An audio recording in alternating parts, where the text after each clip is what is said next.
I just stick with them for 3 months or 6 months, depending on like the package they choose. And that way I make sure that if it didn't work right out the gate, you're not just stuck there like crossing your fingers like, oh man, I don't know what to do now. I'm still working with you to make sure it works. Hey guys, welcome back to the call. I have my good friend Carlos. It's Redlich, right? I always say this third. Yes. Okay, I got it. Welcome to the call, bro. Thank you for having me, man. I appreciate it. This is cool. Yeah, I'm excited to have you here. So I haven't had to talk with a copywriter in a while for my business because I do a lot of the copy myself, but it's always great to have someone who is a full-time and an expert in this space, to have people listen to copy and someone who does copywriting and what it means to the world. So let's break this down. Let's start with your first 30 seconds about you. Who are you? Why should we listen to you? Why are you important? I know why you're important, but I want everybody else to understand why you're important.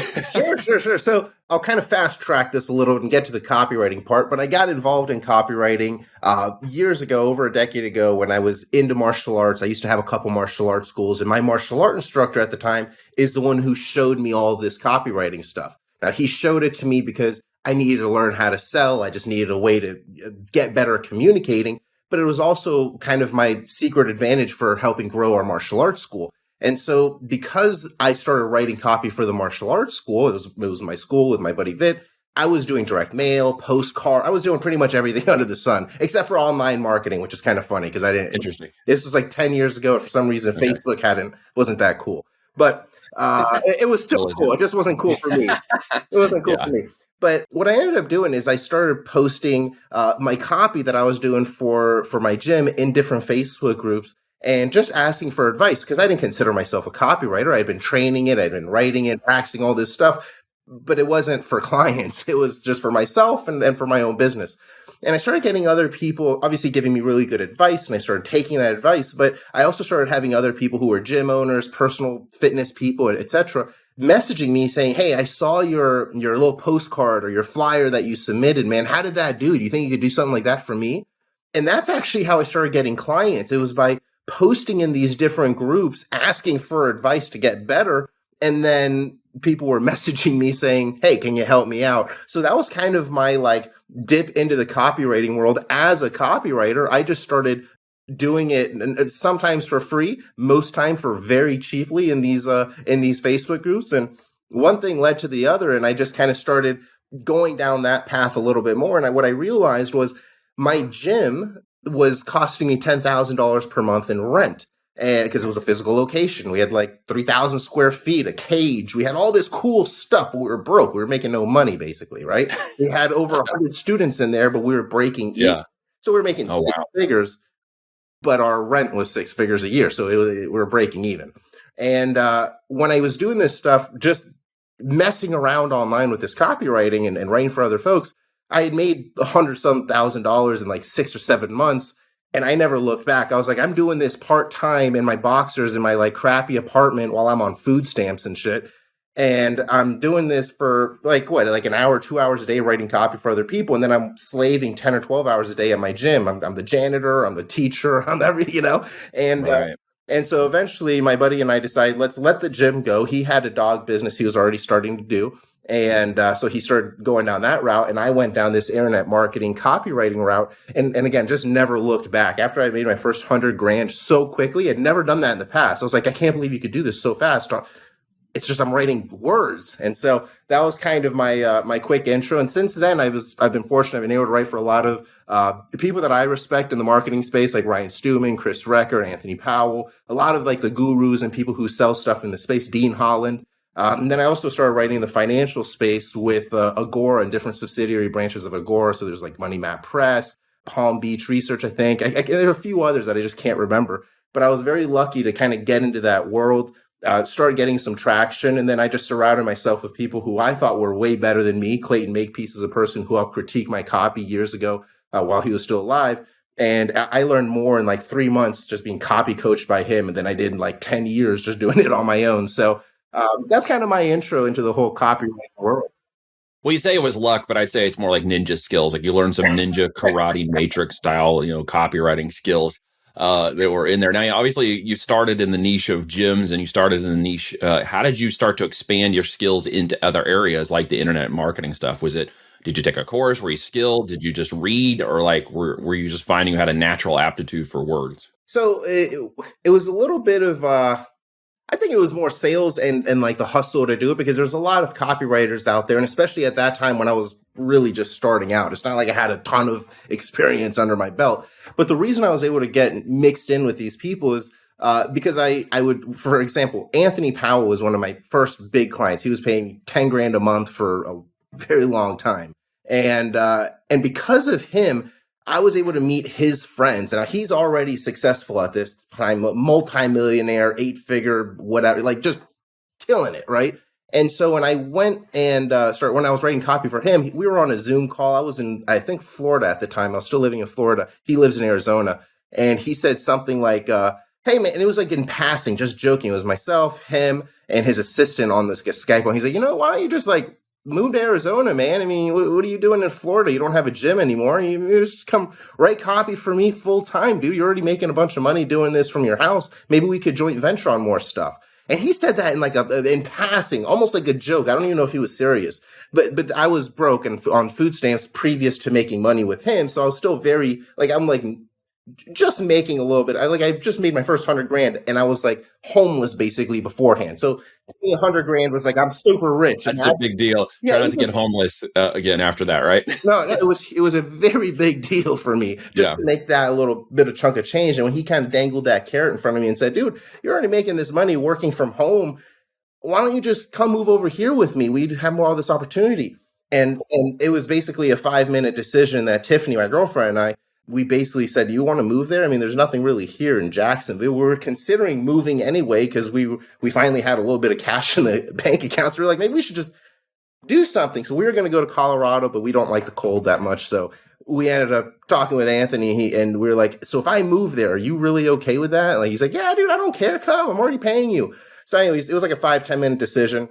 We ended up moving less than a month later, just picked everything up, moved to Arizona. And when we started hanging out there, I moved a mile, 2 miles away from Anthony's office. I was in there all the time.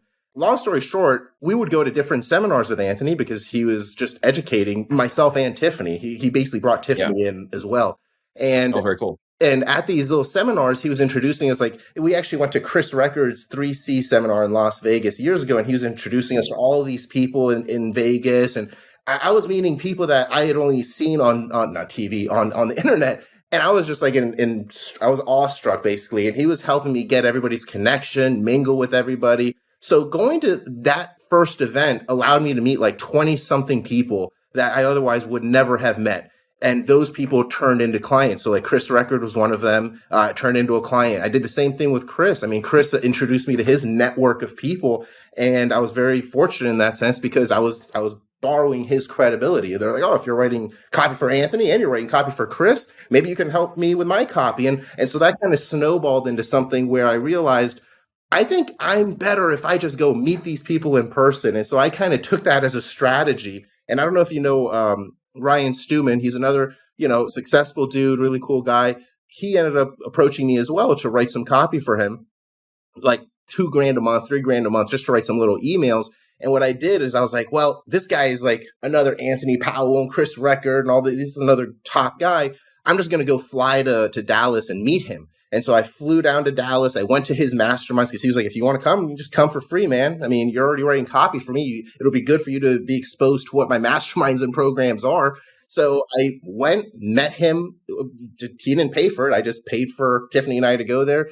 And we mingled with all his friends. And again, the same thing happened. He basically highlighted me at that mastermind. And I was, again, fortunate to have all of his people there come to me for copy. So that's kind of been my thing. I've always tried meeting the people who I know are influential, becoming friends with them, because if you're friends with them, who doesn't want to work with their friends? People recommend their friends.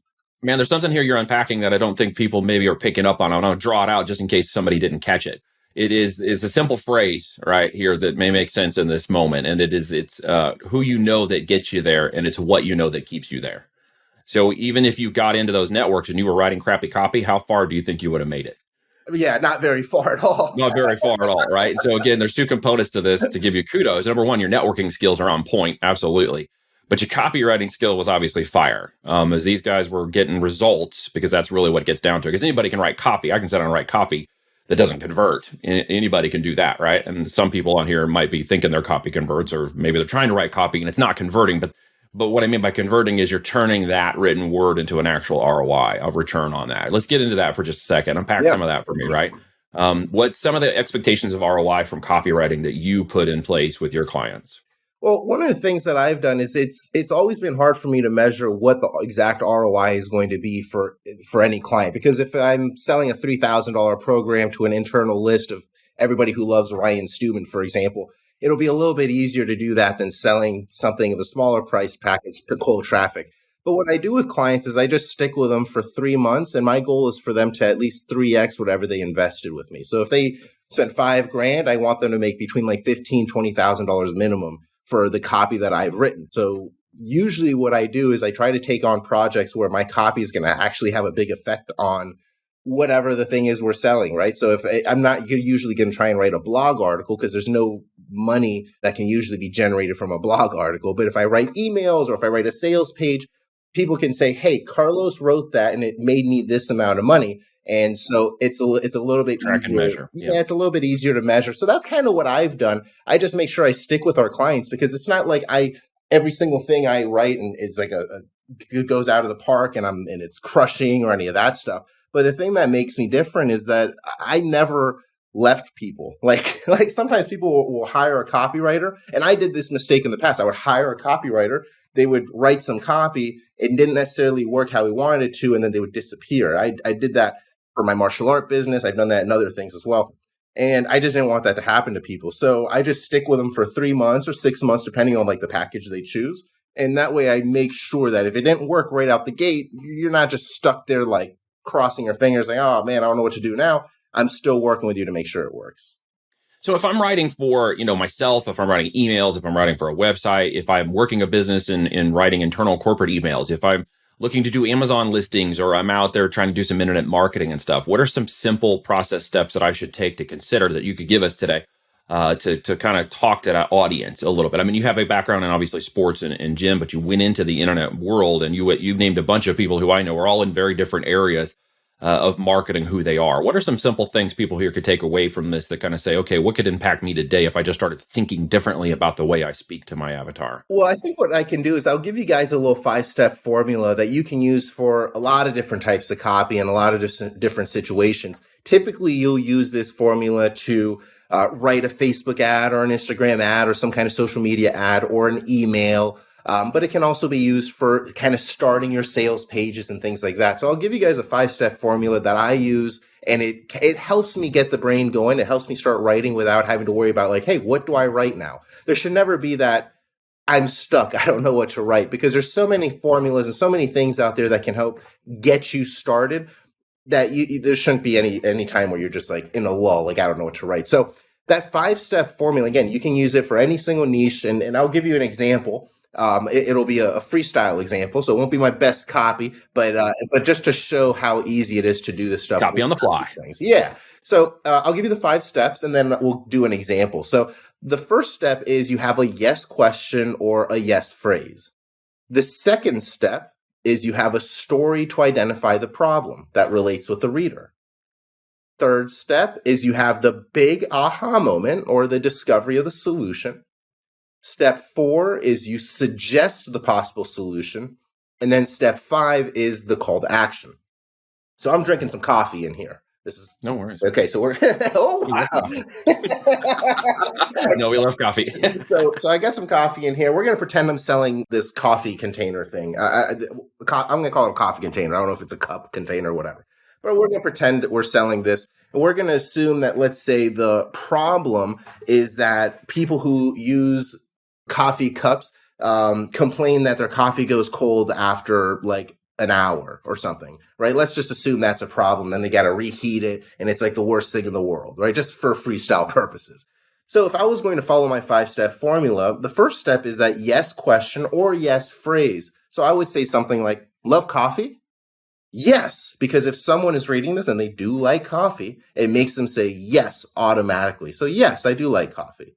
The second step would be a story to identify the problem. So I would say, well, I love coffee too, but one of the things that I can't stand about my cup is that every time, as soon as I make it, the coffee is super hot and I can't drink it. And then an hour later, by the time I get to my office, it's super cold and I got to reheat it and it just doesn't taste as fresh as I would have liked it. Boom. Step 3 now is the big aha moment where we discover the solution. So that would say, but then something crazy happened. I was walking around the store the other day and I found this cup by Contigo, and it keeps your coffee warm for up to 6 hours straight. It's the best thing since sliced bread. Step 4 is I suggest the solution now. Now, this has worked for me, and it's worked for millions of other people who've grabbed this exact same Contigo cup. Maybe it'll work for whoever's reading this email, ad, post, whatever. And then step 5 is the call to action. But there's only one way to find out. So make sure you click over right now and check it out for free. Just cover shipping and handling. And boom, there's our ad or email, whatever it is. But that 5-step formula, it's just a natural path of persuasion that gets people engaged to want to listen to what you have, assuming they're already interested in that type of topic. And then the main thing to take away from this one is step 4. Because we have our yes question, all this stuff. But step 4, where we suggest the solution, it's kind of like the social proof part, because it makes people say, wow, this thing has worked for this person and millions of other people. I hope it works for me. I got to check it out. Right? Yeah, and follow the herd. And it's exactly right. And so when you kind of put that, inject that into your copy, it makes people naturally want to stick around. And they don't even know why, but it just makes them want to stick around because all that social proof. So those are the 5 steps. You can use that, like I said. So if you guys are product based, that was a huge insight. I hope you guys listened to that a couple times. If you're writing for products, he just gave you a very good formula for product advertising. If you're writing for emails, if you're writing for solution based, if you're writing for coaching, if you're writing for training, you're going to find that that helps you out a lot. In fact, speaking of training and coaching, if someone wants to unpack that farther with you and they want to go deeper into some knowledge and some experience and maybe even get your help, how can they connect with you? What do you got here that they could connect you with? Yeah, so a couple things. So you can find me on Facebook, Carlos Redlich. Just add me on my personal profile. And if you send me a message and say that you watched this interview, what I'll do is I'll actually give you guys a $97 course. I'll give it to you for free. And that course is originally, it was geared for copywriters and freelancers, but it can be used for anybody that's a service provider that wants to get more clients. And this shows you my systematic approach for getting 15K and 25K clients like clockwork. And so you can literally just copy what's in that video and test it out for yourself. So you can do that. And then if you want to learn more about my copywriting mentorship, where I actually handhold you and show you how to write copy, if you want to help getting clients and all that other good stuff and get your copy critiqued, you can go to trythisbiz, B-I-Z, trythisbiz.com. Put in your info there, set up a call, and we can talk about that as well. Guys, I highly recommend you check out Carlos if you enjoyed today's information. If you got something good, hopefully you were paying attention to that. Go check out what he's got to offer. Check out that free opportunity, the $97 training. Carlos, thank you so much for coming on and sharing some wisdom and your 5 steps, your ninja marketing skills today for us. I appreciate that, man. You got it, man. Thank you so much for having me. It was an honor. All right, take care.